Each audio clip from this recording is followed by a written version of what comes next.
ఉన్న బంగారాన్ని విడిపించి ఆ రోజు ఆన్లైన్ రేటుకే మేము కొంటాం. Sharma gold company. నమస్కారం, వెల్కమ్ టు సుమన్ టీవీ.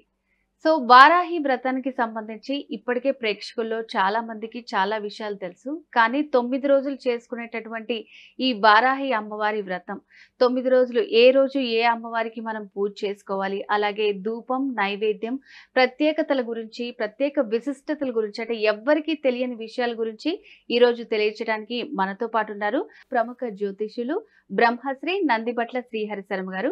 గురుగారితో మాట్లాడి మరిన్ని విషయాలు తెలుసుకుందాం. నమస్కారం గురుగారు. వాగర్థావివ సంపృక్తౌ వాగర్థ ప్రతిపత్తయే జగతః పితరౌ వందే పార్వతీ పరమేశ్వరౌ.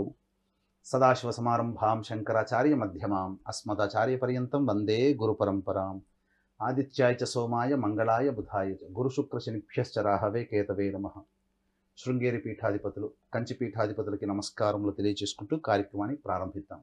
గురుగారు, 6వ రోజు వారాహి అమ్మవారు ఏ రూపంలో ఉంటారు, అలాగే అమ్మవారికి ఎటువంటి ధూపం మనం సమర్పించుకోవాలి, ఎటువంటి నైవేద్యాలు సమర్పించుకోవాలంటారు? అమ్మవారు ఈ 6వ రోజున ధూమ్రవారాహి రూపంలో ఉంటారు. కాబట్టి ఈ ధూమ్రవారాహి రూపంలో అమ్మవారిని గనక కొలిచినట్లయితే మంచి జరుగుతుంది. అలాగే ఈ అమ్మవారిని మాహేశ్వరి రూపంలో కూడా కొలుస్తారు. నారదుడికి, ఇంద్రాణీదేవికి పుట్టినటువంటి అమ్మవారుగా ఈ యొక్క ధూమ్రవారాహిని చెప్పబడి ఉంది. అంటే ఈ అమ్మవారు ఎలా ఉంటుందయ్యానంటే పొట్టి బట్టలు, పొట్టి జుట్టు, పొట్టి చీర కట్టుకున్నటువంటి అమ్మవారి రూపము ఈ ధూమ్రవారాహి అమ్మవారు. అలాగే పైగా విశేషంగా చెప్పాలి అంటే ఈ అమ్మవారికి 4 చేతులు ఉంటాయి, కానీ ఒకే పాదము ఉంటుంది. అలాగే ఈ అమ్మవారు దుర్గా అవతారానికి మారు రూపంగా చెప్పబడి ఉంది. ఈ అమ్మవారే విశ్వానికే రాణి అట. అలాగే ఈ అమ్మవారిని పూజించడం ద్వారా జ్ఞానం కలుగుతుంది.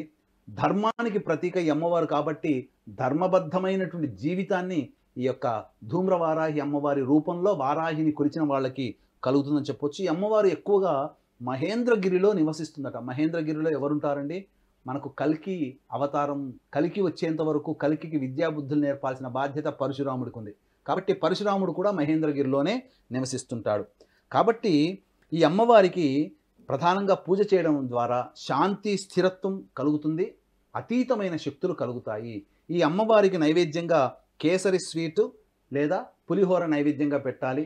అలాగే ఈ వారాహి నవరాత్రుల సందర్భంగా 15వ తారీఖు రోజున మా పీఠం ఆధ్వర్యంలో వారాహి, బగళాముఖి, ప్రత్యంగిర, రాజశ్యామల హోమాలు కేవలం 1500 రూపాయలకే ఈ యొక్క కార్యక్రమం చేయించడం జరుగుతుంది. ఈ కార్యక్రమంలో పాల్గొనడం ద్వారా శత్రుబాధ, భూగృహ సమస్యలు, వివాహ సమస్యలు, ఉద్యోగ సమస్యలు తీరుతాయి. కాబట్టి అవకాశం ఉన్న వాళ్ళు రాత్రి 9 గంటలకు ప్రారంభమవుతుంది కాబట్టి రాత్రి 7 గంటల లోపల వరకు కూడా కొత్త నామాలు నమోదు చేసుకోవచ్చు. ఇక ఈ అమ్మవారికి సంబంధించినటువంటి విశేషంగా సంతృప్తినిచ్చేటువంటి ధూపము ఏంటయ్యా అనంటే ఈ యొక్క గుగ్గిలమును, మైషాచి, యాలకుల పొడి, పసుపు పొడి, తెల్ల గురివింద గింజల పొడి, తెల్ల జిల్లేడు పువ్వుల పొడి, మిరియాల పొడి, కారము పొడి, అలాగే మిరప పొడి, శొంఠి పొడి, ఈ 9 వస్తువులతో గనక అమ్మవారికి ధూపం వేసినట్లయితే అమ్మవారు చాలా సంతోషపడుతుందట.